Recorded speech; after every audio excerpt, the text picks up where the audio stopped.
પેટા ચૂંટણી માટે હર્ષદ પરમાર શનિવારે નામાંકન ભરશે। ઉમરેઠ વિધાનસભાની પેટા ચૂંટણી માટે નામાંકન કરશે। ભાજપે સ્વર્ગસ્થ ગોવિંદ પરમારના પુત્રને ટિકિટ આપી છે। વિજય મુહૂર્તમાં હર્ષદ પરમાર નામાંકન ભરશે। નામાંકન વખતે મુખ્યમંત્રી ભૂપેન્દ્રભાઈ પટેલ પણ હાજર રહેશે। પ્રદેશ પ્રમુખ જગદીશ વિશ્વકર્મા પણ ઉપસ્થિત રહેશે। સીએમ ઉમરેઠમાં જનસભાને પણ સંબોધન કરવાના છે। પ્રદેશ ભાજપના આગેવાનો પણ ઉપસ્થિત રહેશે। શનિવારે હર્ષદ પરમાર નામાંકન ભરશે। પેટા ચૂંટણી યોજાવાની છે ઉમરેઠ વિધાનસભાની, તેના માટે તેઓ નામાંકન કરશે। આ દરમિયાન સીએમ અને ભાજપ પ્રદેશ અધ્યક્ષ પણ તેમની સાથે ઉપસ્થિત રહેશે। ભૂપેન્દ્રભાઈ પટેલ ઉમરેઠમાં જનસભાને પણ સંબોધન કરવાના છે। વિજય મુહૂર્તમાં હર્ષદ પરમાર નામાંકન કરશે। ભાજપે સ્વર્ગસ્થ ગોવિંદ પરમારના પુત્રને ટિકિટ આપી છે। ગોવિંદ પરમારના નિધન પછી આ બેઠક ખાલી પડી છે, જ્યાં પેટા ચૂંટણી યોજાવાની છે। ત્યારે સ્વર્ગસ્થ ગોવિંદ પરમારના પુત્રને ભાજપે ટિકિટ આપી છે।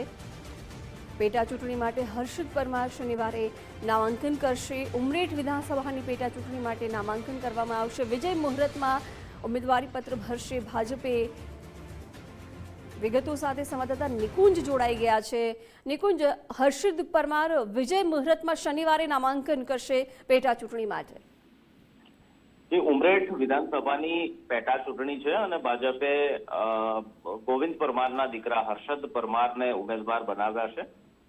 ભાજપના ઉમેદવાર તરીકે હર્ષદ પરમાર શનિવારે નામાંકન પત્ર ભરશે, ઉમેદવારી ફોર્મ ભરશે। મહત્વનું છે કે તેમના નામાંકન પત્ર ભરવાના કાર્યક્રમમાં મુખ્યમંત્રી ભૂપેન્દ્ર પટેલ અને પ્રદેશ ભાજપ અધ્યક્ષ જગદીશ વિશ્વકર્મા પણ ઉપસ્થિત રહેશે।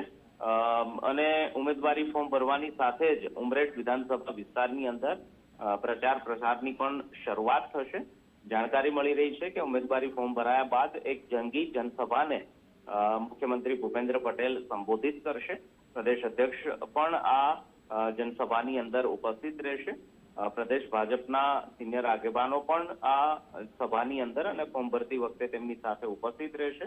12:39 કલાકે વિજય મુહૂર્તમાં ઉમરેઠ વિધાનસભાની પેટા ચૂંટણી માટેના ભાજપના ઉમેદવાર ઉમેદવારી ફોર્મ ભરશે। જે વખતે મુખ્યમંત્રી પ્રદેશ પ્રમુખ પણ હાજરીમાં આ ફોર્મ ભરાશે અને ઉમરેઠ બેઠકની પેટા ચૂંટણી માટેના પ્રચાર પ્રસારનો પણ શ્રી ગણેશ થશે। જી નિકુંજ, આભાર જાણકારી માટે।